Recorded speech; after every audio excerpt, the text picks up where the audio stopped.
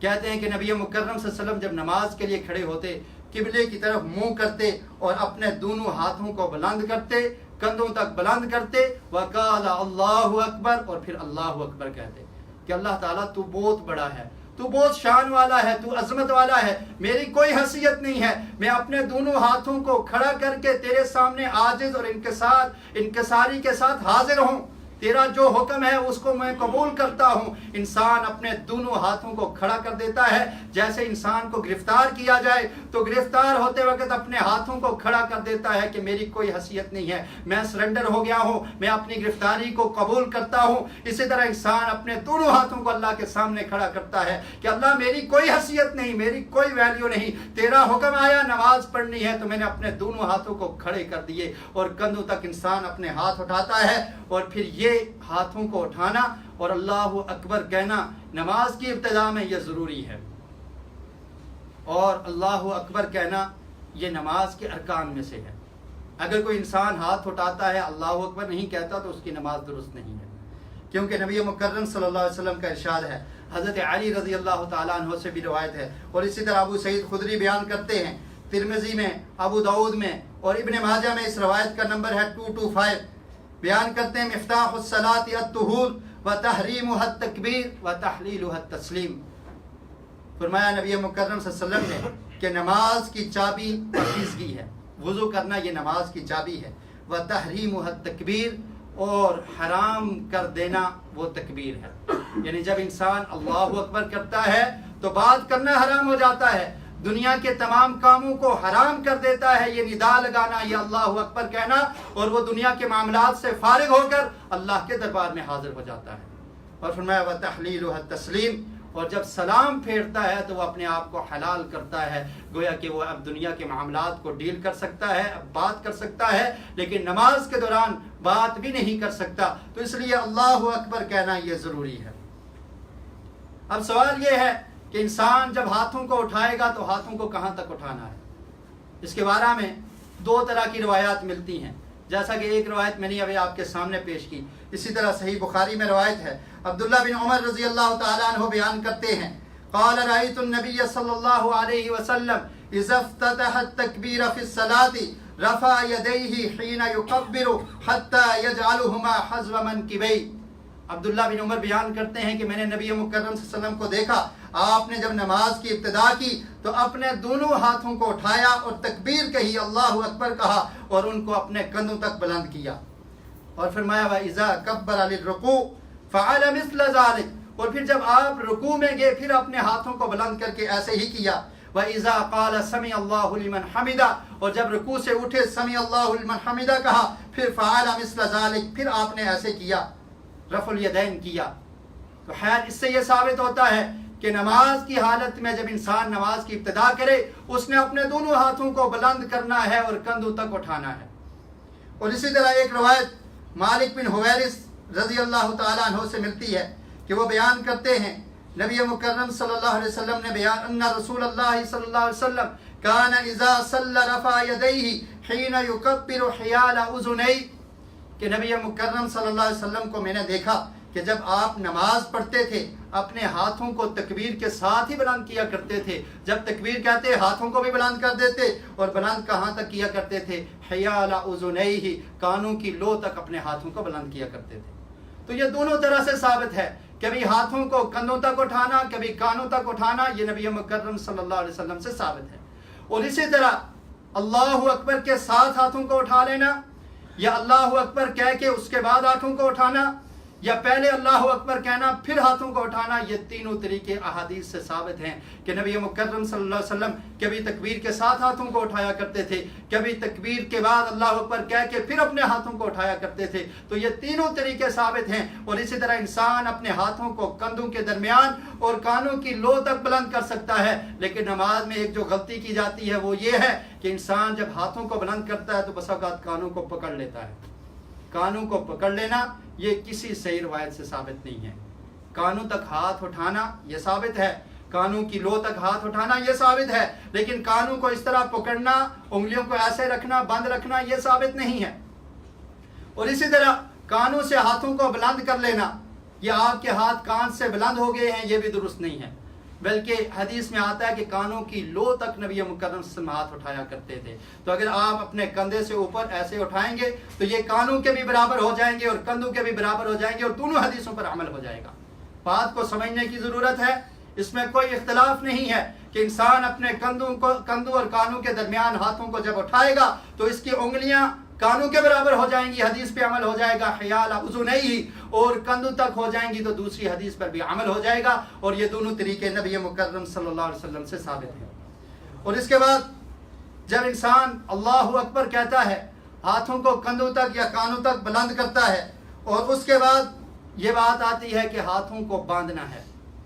نبی مکرم صلی اللہ علیہ وسلم کی حدیث ہے، صحیح بخاری میں یہ حدیث ہے، کان الناس یؤمرون ان یضع الرجل الید الیمنى على ذراعه اليسرى في الصلاة. سہل بن سعد بیان کرتے ہیں کہ نبی مکرم صلی اللہ علیہ وسلم نے فرمایا کہ لوگوں کو یہ حکم دیا گیا ہے کہ وہ اپنے ہاتھوں کو اپنے دائیں ہاتھ کو برائیں بازو پر رکھیں. ہاتھ باندھنے کے دو طریقے صحیح حدیث سے ملتے ہیں.